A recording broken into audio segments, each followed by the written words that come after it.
conversation is more difficult because infidelity is much harder to measure. Divorce is recorded. Infidelity is private.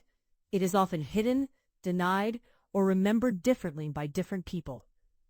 Many of the lists you see online about which profession cheats the most come from affair websites, private investigator anecdotes, dating platforms, or surveys of people already connected to cheating-related services.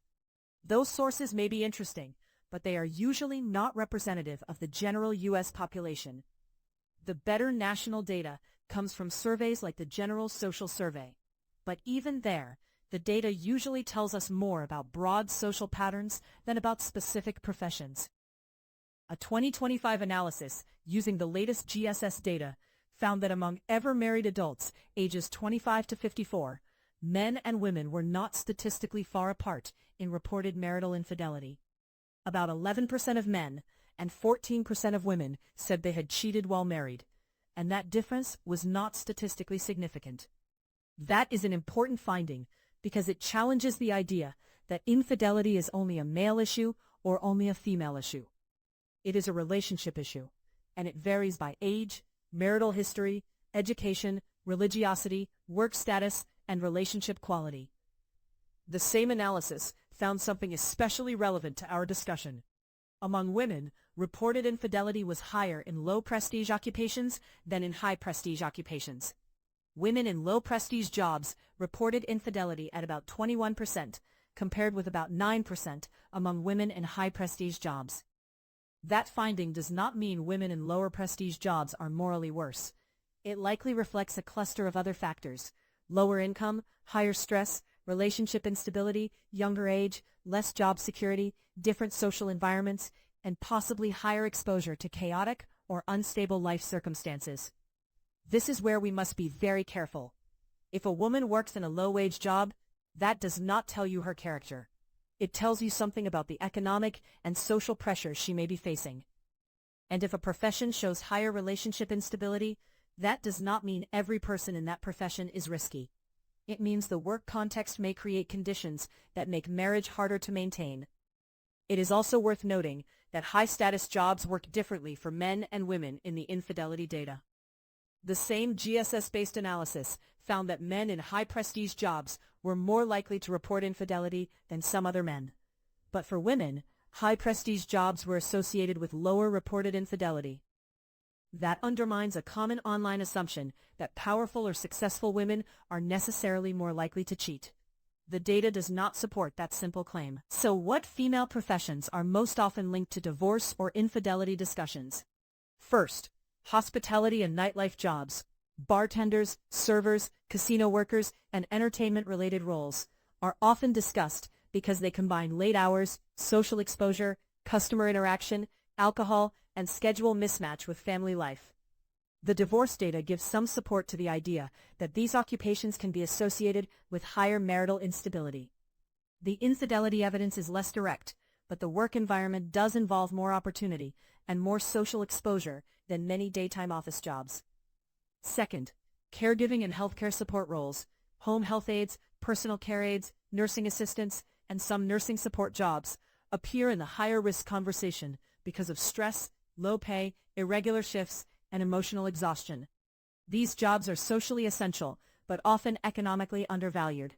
The relationship strain may come less from temptation and more from burnout, fatigue, and financial pressure. Third, nursing and healthcare professions deserve a nuanced discussion. Nurses often work under intense conditions, and some evidence suggests higher divorce prevalence compared with certain other professional groups. But the leap from nursing is stressful to nurses are more unfaithful is not supported by strong national data. That distinction is important. Fourth, travel-heavy careers such as flight attendants or some sales roles are often discussed because time away from home can weaken routines, reduce oversight, and create opportunities for outside relationships. But again, the evidence is stronger as a theory of risk factors than as a precise statistical ranking of female infidelity by profession. Fifth, high-status professions such as law, medicine, academia, and corporate leadership are more complicated than popular narratives suggest. These careers can create stress, long hours, and power dynamics inside marriage. But they also often come with higher education, better income, more stability, and stronger social resources, all of which can protect marriage. So it is not accurate to say that professional women are the most likely to divorce or cheat simply because they are successful. Demographics also matter. Age matters because younger marriages tend to be more fragile. Education matters because college-educated adults generally have lower divorce risk. Race matters because marriage patterns are shaped by labor markets, wealth gaps, incarceration patterns among men, residential segregation, and social networks. Income matters because financial stress is one of the major pressures in marriage. Religion and community involvement can matter because they may affect attitudes toward marriage, divorce, and infidelity. Geography matters because job opportunities, cost of living, and family support vary across regions. So if a profession appears to have a higher divorce rate, we should ask, who works in that profession? How old are they? How much do they earn? What hours do they work? Do they have benefits? Are they married earlier or later? Do they have children? Are they under financial stress? Do they have predictable family time? Are they exposed to high conflict or high opportunity social environments? Without those questions, we risk confusing correlation with causation. The bigger lesson is this: marriage is affected by the total environment around a couple, not just the woman's job title. A stable marriage usually needs time, trust, money management, emotional availability, shared values, sexual intimacy, conflict resolution, and support from family or community. Some careers make those things easier. Some careers make them harder. A job with predictable hours, decent income, benefits, and lower emotional exhaustion may support marriage. A job with unstable hours, low pay, high stress, and constant social exposure may create more strain. But even then, the job is not destiny. Many nurses have strong marriages. Many bartenders are faithful spouses. Many executives divorce. Many teachers cheat. Human behavior is complex. Statistics describe patterns, not individuals. So what is the most responsible conclusion?